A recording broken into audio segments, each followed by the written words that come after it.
Hello, everyone. Welcome back to another video. Thank you for everyone who came out to my stream last night. The VOD is still up if you want to take a look at it. We covered the Dave Landau, Steven Crowder stuff. And tonight will be maybe our last Tucker Tuesday because of this.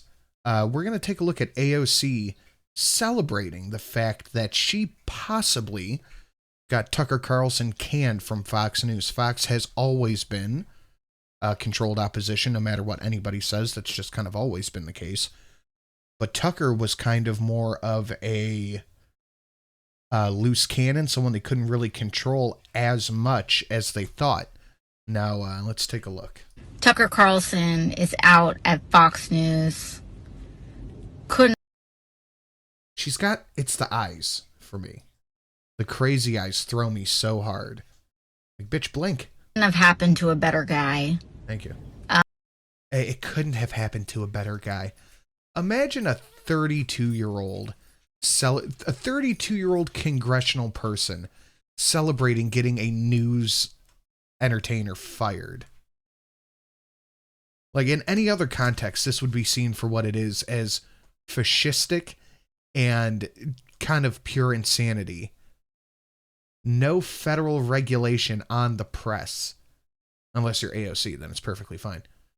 Could you imagine, and I hate bringing this up over and over, but could you imagine if Trump had gotten Don Lemon or Anderson Cooper Vanderbilt fired? Could you?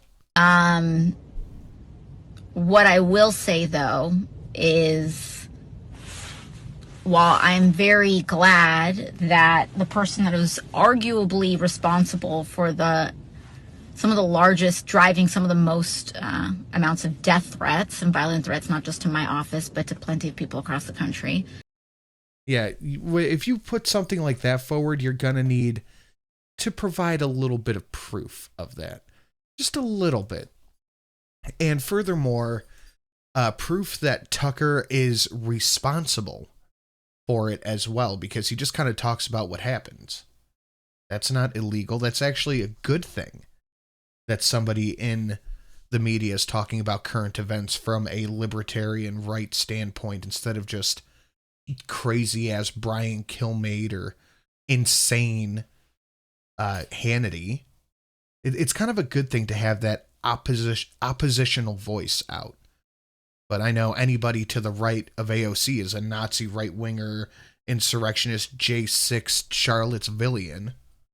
I also kind of feel like I'm like waiting for the cutscene at the end of a Marvel movie after all the credits have rolled. Oh,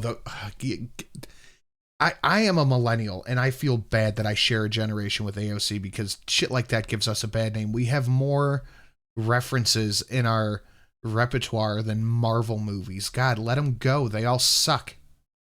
And then you see like the villain's like hand reemerge. Oh, Tucker will come back. There's no way. If he doesn't need to, but he most likely will. Especially when, members of Congress are putting pressure on Fox News. Because we covered it yesterday in the video if you haven't seen it. The day before he was fired, and don't mistake it, he was fired.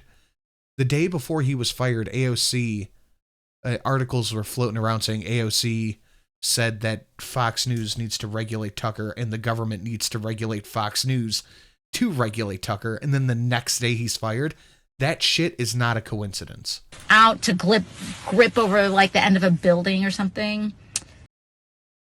Imagine being this terrified of somebody on television that you go, "Daddy, government, help me, please." What these people fail to realize, and I know AOC fails to realize a lot of stuff because she's stupid, but what they fail to realize is that everything that they're advocating for right now, all this stuff that they're pushing forward and advocating for and begging the government to do for them, will be used against them at some point. I don't think anybody realizes that. Everything that you want to do to take away your political opponent's freedoms, whether it's their freedom of speech, getting them banned off Twitter, the Second Amendment, etc., whatever it is, that will eventually be used on you. So it's probably best just to not give the federal government that kind of power. But deplatforming works, and it is important. And Deplatforming works, and it is important. Imagine if today AOC got banned off Twitter, deplatformed off Twitter and Facebook and YouTube and all that stuff. We could physically, audibly hear the reeing, shrieking from Washington, D.C. if it happened to her. This is the kind of hypocrisy that, while in the moment it is in your benefit, it is in your favor for the moment, it will not be forever. And you're failing to realize that this will turn around. This will bite you in the ass. And it's just a matter of time. Deplatforming works until it's used on me, and then suddenly it's a very bad thing. But it works until it's used on me. And there you go. Good things can happen. Oh, this is not going to end well. This is not going to end well.